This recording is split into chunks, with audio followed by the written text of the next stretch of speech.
Hi everyone, today we're talking about paracentesis. What is paracentesis? Paracentesis is the puncture into the peritoneum through the abdominal cavity with a catheter releasing fluid. This procedure is only done by a doctor. What are the indications? The indications include ascites, peritonitis, intra-abdominal hemorrhage, etc. What are the contraindications? Contraindications include pregnancy, thrombocytopathy, coagulopathy, etc.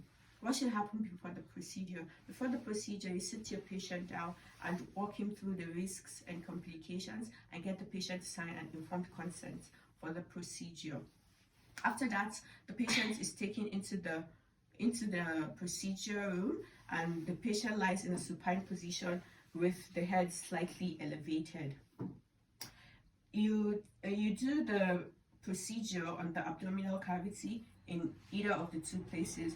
One, under the 2 centimeters under the umbilicus along the median line, or on the lower, either right or left lower quadrants at the edge of the rectus abdominis sheath. For if you are doing it on the 2 centimeters below the umbilicus, make sure a patient empties the bladder before the procedure is taking place. To detect where the fluid is and avoid puncturing other vital organs, with the help of an ultrasound, you check and get accurately where the fluid lies. After that, you mark it up. After marking it up, you use an antiseptic solution to clean up the place. After that, you drape.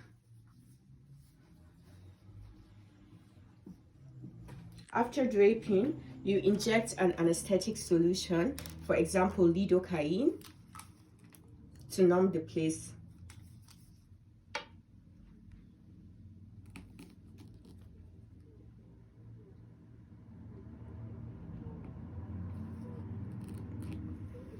After injecting the local anesthetic solution, use a scalpel or a large needle to make a small puncture.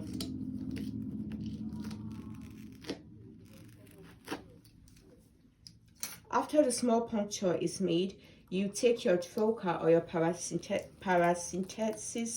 catheter and insert it through the epidermis. We have 2 procedures. The one procedure is called the angular entry. The angular entry is made in an angular form. Another procedure is called the Z-tract. For Z-tract, you drag the skin down, tract it down, and insert it in a straight position. So for today's purpose, we're using the angular entry. You insert it in such a way that it's inserted slowly, and when you feel the resistance is lost, you stop inserting, and then you take out the needle and leave the plastic catheter inside. When that is made,